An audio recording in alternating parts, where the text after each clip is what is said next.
Well, I got my son a new car yesterday. It's an Acura. I don't know if it's the TL, the CL, the whatever. Honda never puts the numbers on their cars. Let me look in the glove box here and see. I think he said the owner's manual was in here for it.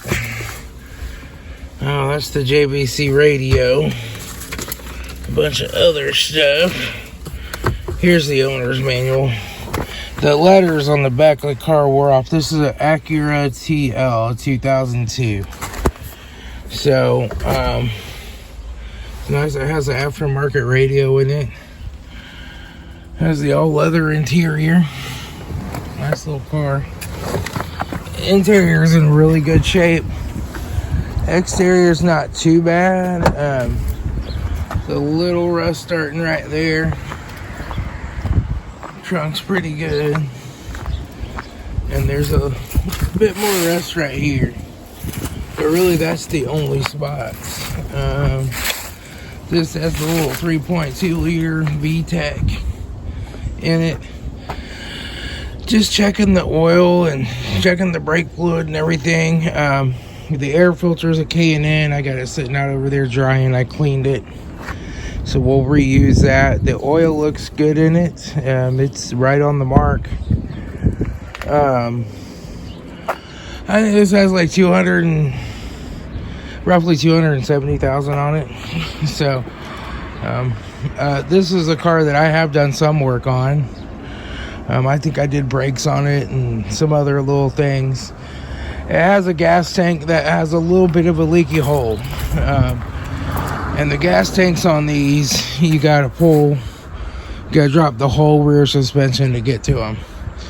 So you just don't fill the gas tank up more than half and it's okay. So that's what I'll have my son do, because I don't want to tear out that rear suspension.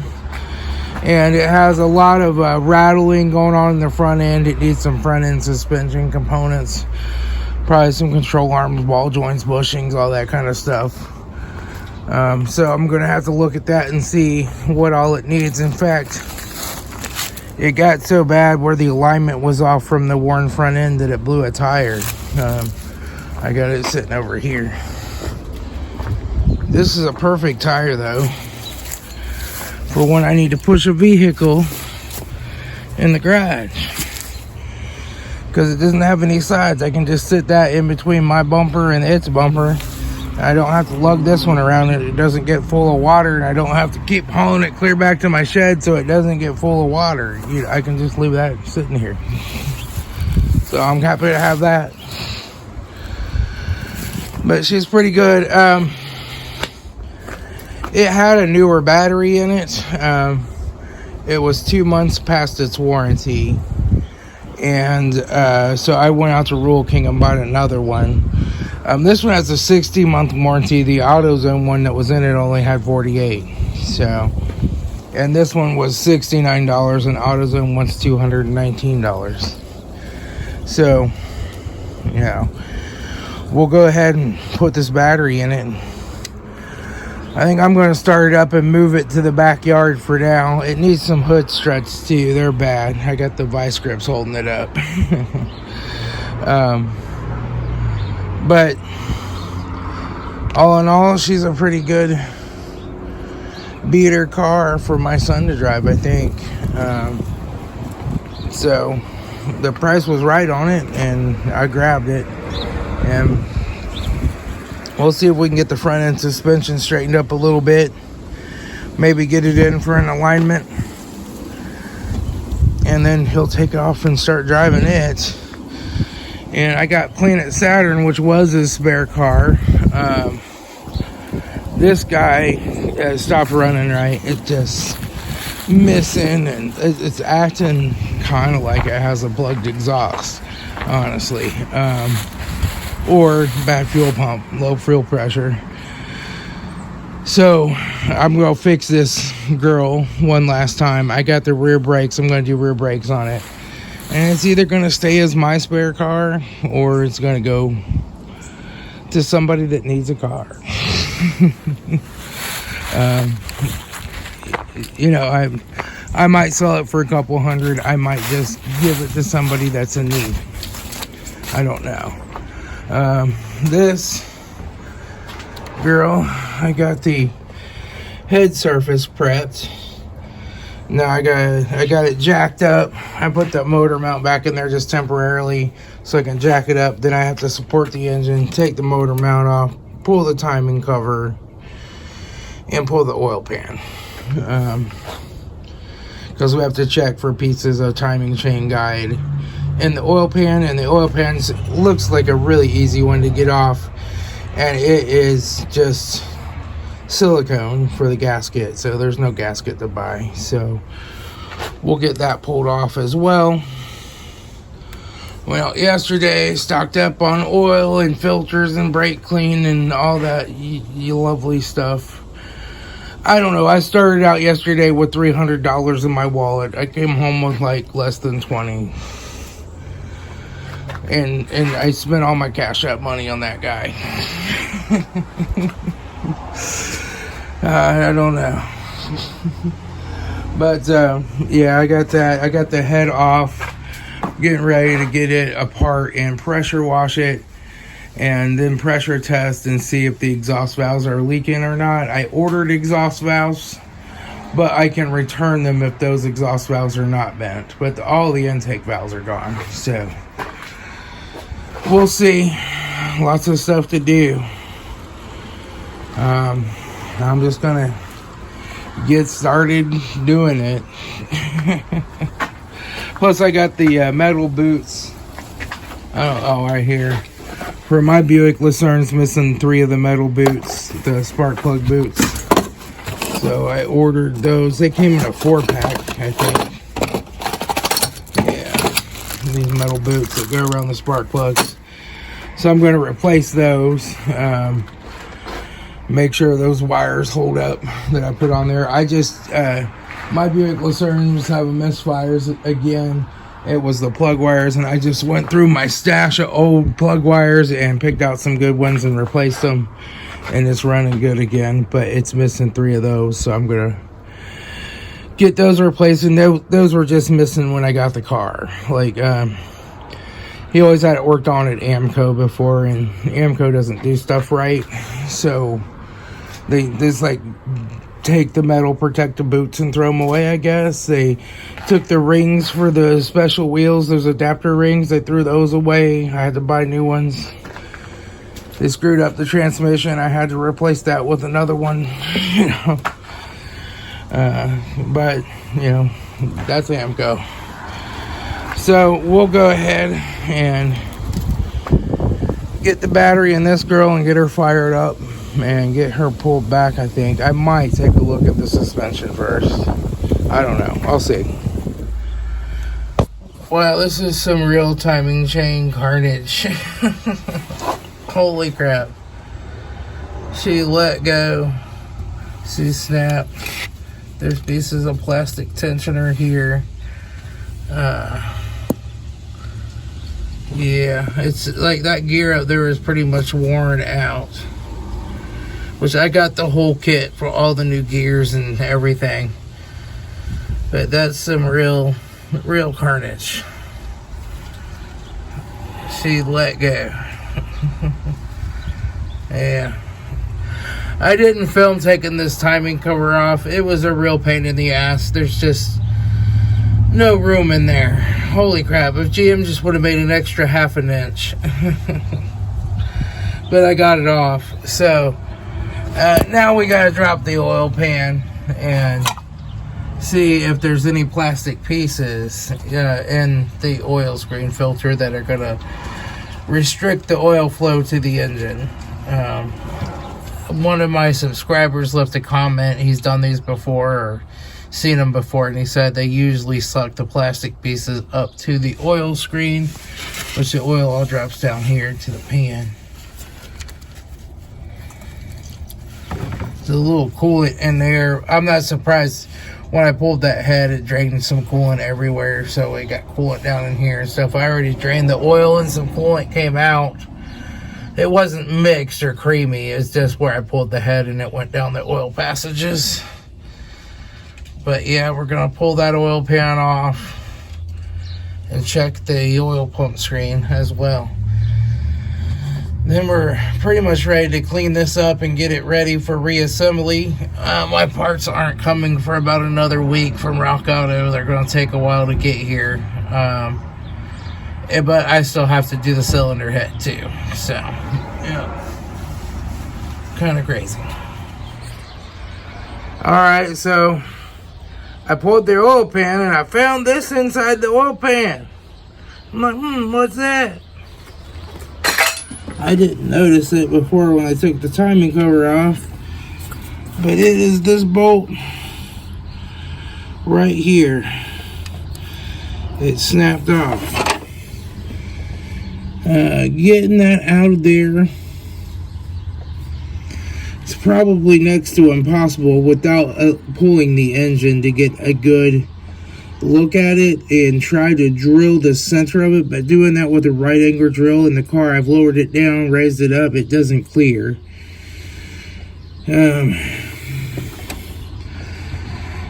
I mean, I would not be comfortable just drilling it, tapping it, and putting a thread insert in, not on a major timing chain component. That thread insert's probably going to fail at some point, or it could, you know.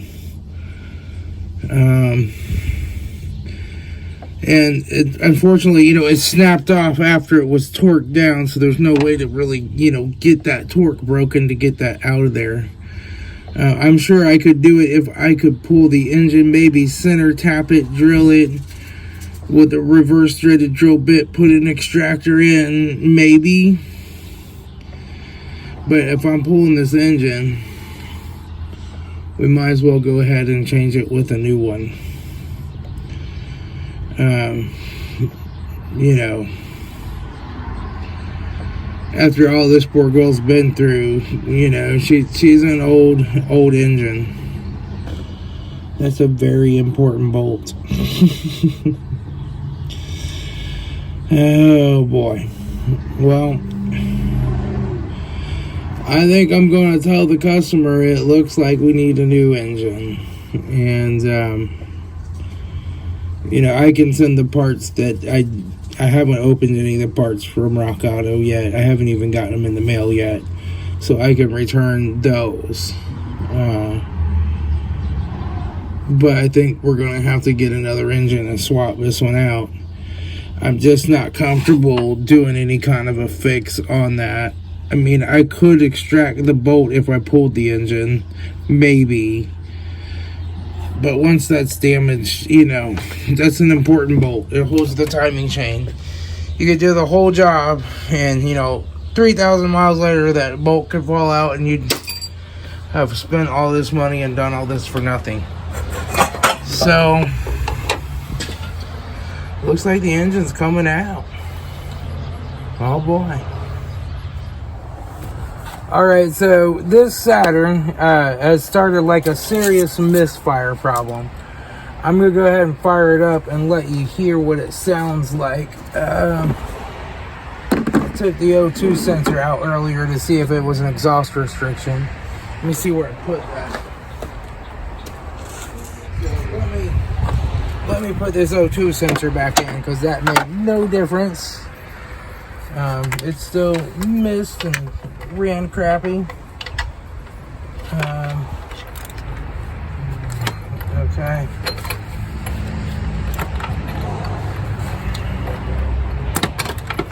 That way it'll be quieter for you guys to hear it.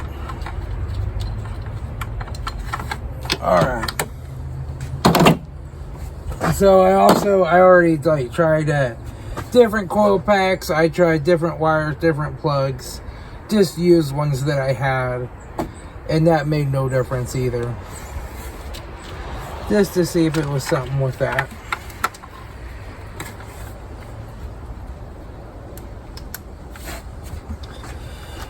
But it has a code for the fuel injectors being too lean. It's had that code for a long time. It's always been a problem with this car. I've never looked at it before to see what's causing it. It has a cam sensor code, but it has passed since it failed or whatever. I'm not too worried about that one. But the cam sensor code would make sense why it has an extended crank sometimes when it starts, because it's having to fall back to the crankshaft position sensor. So, or if you try to start it and it doesn't get a signal, and you stop trying to start it, then try again, then it starts right up. It's typically a camshaft position sensor. That second time it realizes it didn't get a signal, so it'll switch over to the crank. But I don't think that's the problem with it not running right. So let me fire it up here.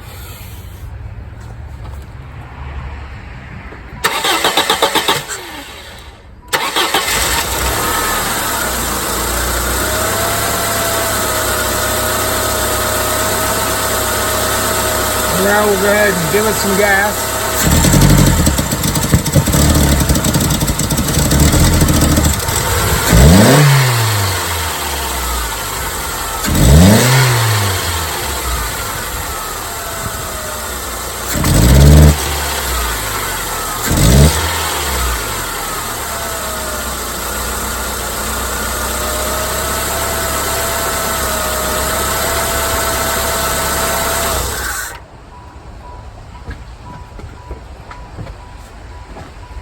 So it's got a couple errors. One says that the upstream O2 sensor is like not in an expected range, right? The other one says the fuel injectors are running leaner than they should be. And both of those are probably related, right? So this is out of range because it's not getting enough fuel, is my thought. So what we're going to do is test the fuel pressure on it. If it's not, either that or it's the injectors. So we'll do an injector drop down test if the fuel pressure looks good. But usually you don't have all the injectors running lean, only one of them. So, and really you wouldn't have this much of a drivability problem with one lean injector, I don't think. You could, but so I went out and bought me a new Maddox fuel pressure tester because my junky Pittsburgh one finally started just shooting more gas than it retains for pressure. I got the 2-year extended warranty on this one for $7. So if it starts leaking, I'm taking it back and getting me a new one. But this Maddox stuff's usually pretty good. I have pretty good luck with it. Much better than the old Pittsburgh crap, which they don't even carry that Pittsburgh injector anymore. Or a fuel injector, pressure tester, kit, whatever. Fuel pressure tester.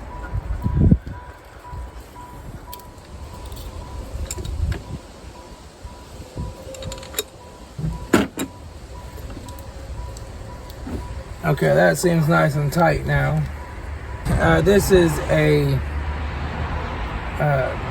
returnless fuel system. So, I don't think it makes pressure just with the key on. You have to actually be running the engine. So let me give her a start and we'll see if she leaks and what the fuel pressure is.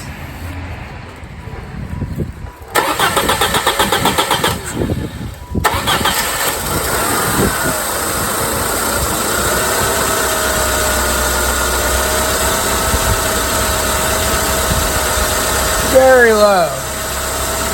Use that 15 pounds. We'll give her some gas.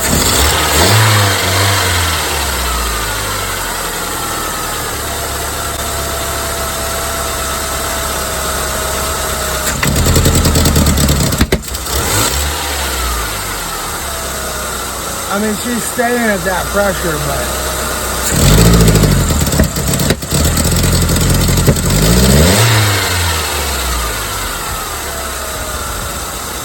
we dropped down to about 11 pounds there.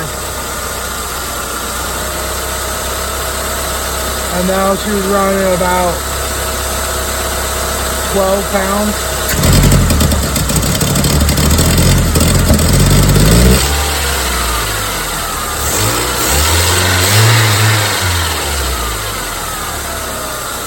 That's pretty low fuel pressure. I'm going to look up the specs on it and see what it's supposed to be.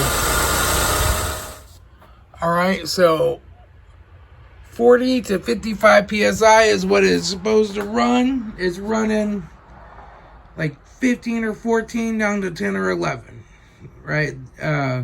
So it is not getting enough fuel to run right. That's the problem. It's given the fuel injectors are leaner than they should be because it has the fuel trim probably maxed out and it still isn't running right. It's backfiring through the intake, which is a sign of a lean mixture. And, you know, it doesn't run right. Especially when you just crack that throttle open and it should give it a big gulp of gas. It's not doing it. So, it's a fuel pump. I'll have to get one price from the Rock Auto. It's got 3/4 of a tank of gas in it. I hope the fuel pump's running good enough that I can at least use it to drain the gas.